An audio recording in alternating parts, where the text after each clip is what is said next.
Hello guys, on today's video I want you to see this great game played by Mikhail Tal's disciple himself. Well, let's just say that Mikhail Tal was the strongest attacking chess player and most brilliant chess player. Maybe Kasparov is on par with him, but in my opinion and in many people's opinion, Mikhail Tal is a legend and absolutely great chess player. And this game is played by his disciple that very few know about him and is really a great chess player. E4, e5. Black player is not quite as strong as him. He might be just a master, but this Mikhail Tal's disciple is international master, and Black is just an amateur, maybe intermediate player. Now, I want to cover the concept of attacking chess to improve your attacking playstyle if you have one, if you do not have one, to master it. So this opening is a Spanish game, really. It's quite popular, one of the most popular chess opening ever, and certainly the most popular white's response. It's white pieces in top 1%. Bishop b5, main line is a6. Let's not dwell into other openings. The black pieces settle for bishop c5, less known classical defense. Now we stumble upon one of the first concepts of attacking chess, which is king's safety. Before starting great brilliant attack, you should always tuck in your king, because when you attack, it's often in the open position where the central pawns are not present and open. So if these pawns were missing and these two pawns, this would be open position. Castles and knight f6. This is a book move, okay? This is not a blunder, because after knight e5 you can regain pawn. As a disciple of Tal plays this move, takes and b4. Now taking here is absolute main line, and black can survive in this position with slight disadvantage and slightly better game for white, but the opponent makes a very dubious decision, bishop d6. Now we take here, and the second concept is never lose time. Now if we just continue here, just takes, castles, and all advantage would be gone. So we have to play aggressively, attackingly. f4, great move, gaining space with the tempo. Bishop d6, e5. Now game is not end here, game is still going on. This is not winning a piece, but it will be eventually. Check here and here. Now one might say here, how can white possess any advantage? We are threatening to win an exchange essentially, and we are right on the brink of losing. For example, if this check, and here if this pawn was missing here, it would be checkmate. So we should be careful. Queen e2 plays the disciple, attacking the pieces to not lose let's just say initiative of winning the game. c6. Now if we take here, takes and castles.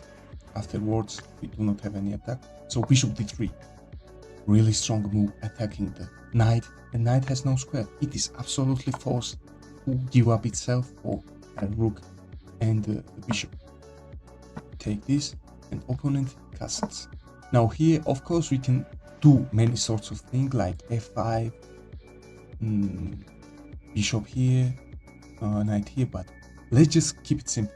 Develop pieces to create brilliances. This is one of the greatest advices ever. Many people would start playing g4 and dubious moves, but no, the simplest and best plan is to develop pieces. Knight c3, great move. Now d5.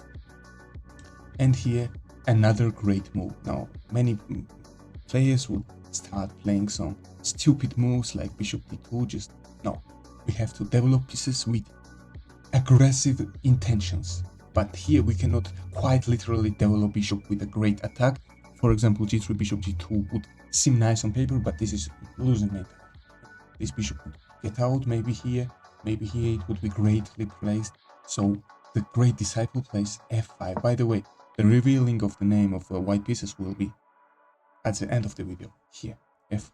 Queen e7, well, Black doesn't have many moves, but bishop d7 would be slightly better. Now here, it attacks a pawn. Do not panic. Never panic. When you have an advantage, you should always be careful and develop as many pieces as possible to attack. Bishop f4, great move. And rook d8. Slightly mistake, bishop d7 would be still greater move than it. Now, after we develop every single piece, well, this rook is missing, but rook isn't a piece, it's a heavy piece, okay? Queen and rook is a heavy piece. We are talking about minor pieces. We should, after developing the pieces, we can develop the heavy pieces, but in this case, it would be a mistake. Not quite mistake, but less accurate way of continuation. Now we have to find a breakthrough in the position to open the lines. f6, a great move. This disciple of Tal really knows how to move his pieces. Queen f8, only move. And now, Queen h4, attacking this pawn and threatening the checkmate. g6 is forced, absolutely forced. Queen 8, bishop h6, queen e8, and now rook e1, b6. Well, it's hard for black pieces to develop any piece here because bishop d7 could be an option, but it's not fighting for anything. So at least it's thinking about c5, d4, some counterplay ideas. So let's not harshly criticize the black pieces because this position is already dead lost. Now a great move. Restrict the opponent's king and make squares for other pieces that would be greatly placed. This concept is long and kind of hard to understand. For example, what is ideal square for this queen here? Of course, it would be greater idea to place this queen on this square, because on this square it would generate more pressure. For example, then ideas of bishop g6 would be available. Ideas of a rook here or rook here would be available. Yeah, sorry for mispronunciation. Sorry. So the disciple of Tal plays great move, bishop g6, bishop g7, and just restricting opponent piece and freeing up the square for the queen's lookout. Now c5, and here great move, rook e3. You would might say that what is this move? It doesn't just this blunder fork? Well, you would be right. This is indeed a blunder, but for black pieces. Now let's just pause this video and think for a good 10-20 minutes of how to continue this position. This is mate in 5. You should be able to find this in order to be a great attacking chess player like Tal and his disciple. I will reveal the disciple's name after this puzzle. 1, 2, 3. Bishop takes, queen takes h7. You would say, what is this? Just clean queen sacrifice. It's a great move indeed. This is mate in 4. X on the move. And now, not quite this move, because remember, the sniper bishop will kill all of your hopes. But next move that absolutely breaks the enemy morale and enemy spirit is absolutely disgusting move. This is mate in 4 moves, for example. g5 is not a possibility here because checkmate. This is, by the way, double check. Now, only move I think here is to surround. Well, it doesn't really matter. It's just checkmate.